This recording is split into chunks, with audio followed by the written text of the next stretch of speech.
You just won the World Cup, and you play right back. Nobody really cares about the right back who won the World Cup. But somehow, 40 minutes after the final whistle, you're sitting on the floor of the changing room in one boot, holding a cold slice of pizza someone ordered, and you feel almost nothing. The trophy is 10 feet away on a bench. The cameras are gone. Your teammates are singing in the showers. And there's this quiet part of you, the part nobody films, already wondering the same thing you'll keep wondering for the next 12 months. Okay, that was the moment. So what happens now? Rewind 5 minutes. It's the 90th minute of a scoreless final, and you play right back. The unglamorous corner of the pitch. The position nobody sings songs about. The job that only gets noticed when you get it wrong. Your whole career has been the quiet, unseen work. The overlap. The recovery run. The tackle nobody replays. You have scored maybe 4 goals in your entire life. But in the 91st minute, a corner breaks loose. The ball bounces to you at the edge of the box. And before your brain can talk you out of it, your laces go through it. You don't even watch. You just hear it. The roar arrives like a wave hitting you from behind. Then you're on the floor under a pile of bodies, and you can't breathe, and you're laughing and crying, and you genuinely can't tell which is which. A right back. The goal that won a World Cup. That was the moment. It lasted about 4 seconds.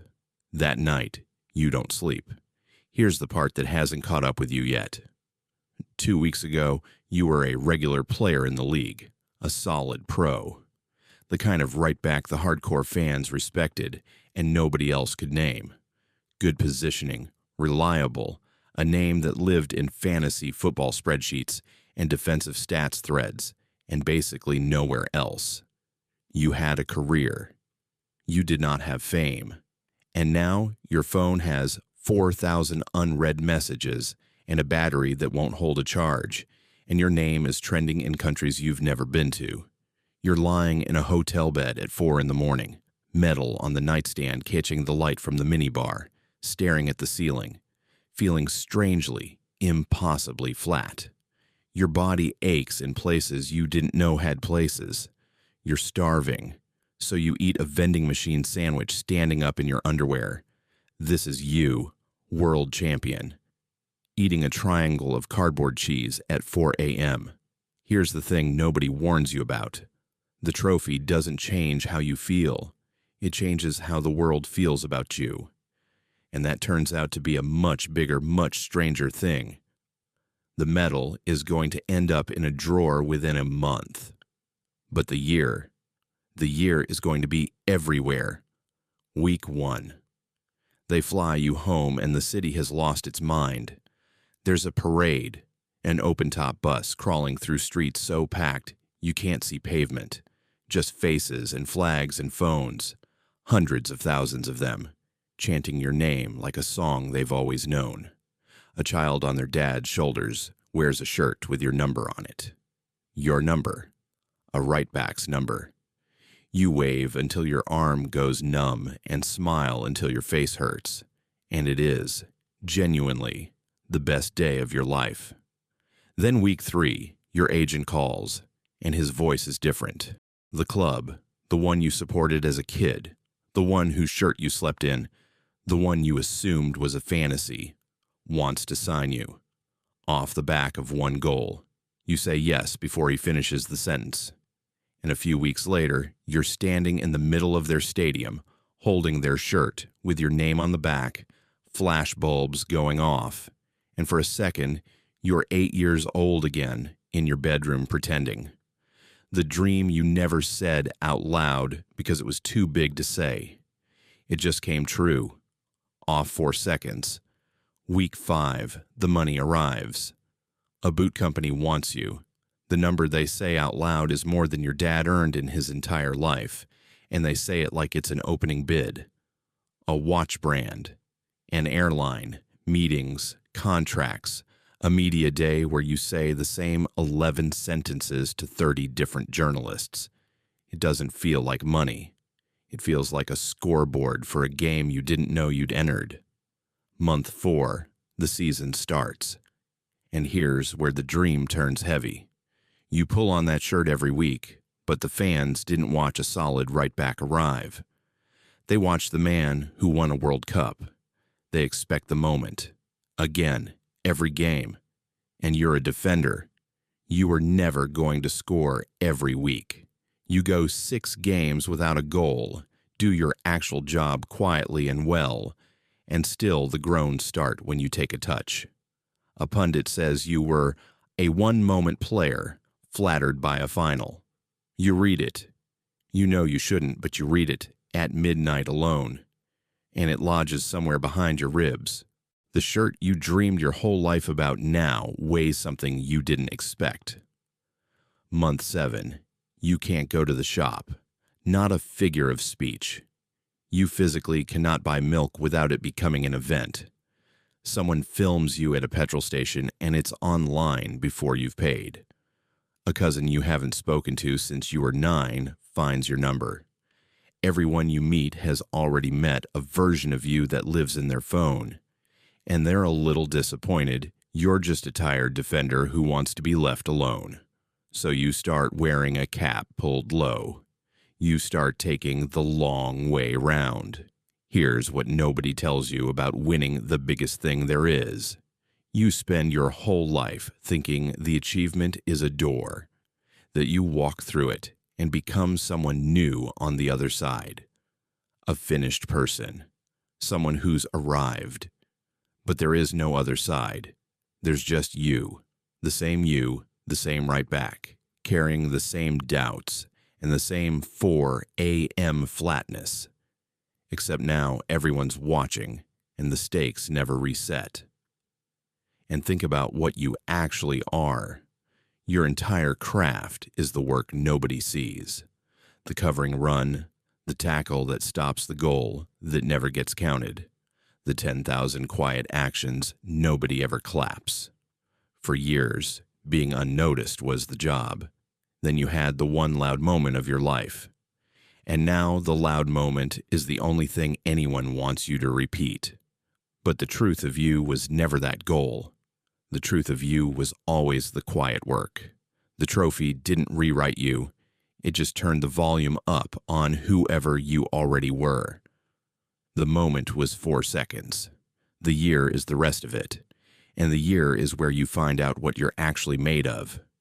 There's a lad from the squad, call him Theo, won the same medal you did. But Theo understood something you didn't, that the win was a launch pad, not a memory.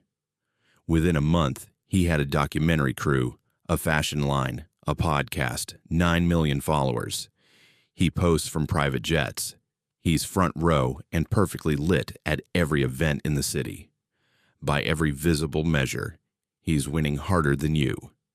You watch him at an awards dinner, working the room, laughing at exactly the right times, angling his good side at every phone. And you realize he never stops performing. Not for 1 second. Not even when he thinks no one's looking. There's a hunger in it that never gets fed. He leans over and asks what you got lined up, brand-wise, and when you say, not much, just trying to keep my place in the team, you watch him file you away. Small time, no vision, just a full back. He turns back to someone more useful. And here's the strange part. That dismissal feels like a gift. Because the second Theo decides you're not a player in his game, he stops watching you. And you'd give back half of everything just to be a person nobody's watching. To defend a corner on a wet Tuesday because you love it. To be, for one afternoon, nobody in particular again. Your oldest friend is named Danny. You met him when you were 6, on a concrete pitch with a jumper for one post and a wall for the other. He was there the day your mom drove you to your first trial. He watched you grind through the lower leagues when nobody thought you'd make it. He's the one person on earth who knew you before you were anything. And 3 months after the final, Danny goes quiet. Not angry quiet, careful quiet. You notice it on a Sunday. You go back to the old pitch, The concrete one, just to kick a ball around like you used to. And there's a beat before he passes to you now. A hesitation. Like he's suddenly aware of what your legs are worth. He calls you mate, the way you'd call a celebrity mate. And you understand, with a weight that sits on your chest for weeks, that the greatest thing you'll ever do has quietly put a pane of glass between you and the last person who saw you clearly. It's not his fault. It's not yours. It's just what the metal does to the space around it. You could buy Danny a house. You've thought about it. But you know money handed across that pane of glass doesn't remove the glass. It thickens it. So instead, you keep turning up on Sundays. You keep passing him the ball. You let him win sometimes. And you never ever mention the number in your bank account. Because the friendship can survive almost anything except being reminded, out loud, of how far the two of you have drifted. Some rooms in your life nobody gets to walk into anymore. Not even Danny. That's the part that doesn't get easier. 1 year later, almost to the day, you find the medal. It's in a drawer in the spare room, under a phone charger, and a pair of sunglasses you never wear, exactly where you left it. You'd half forgotten it was there.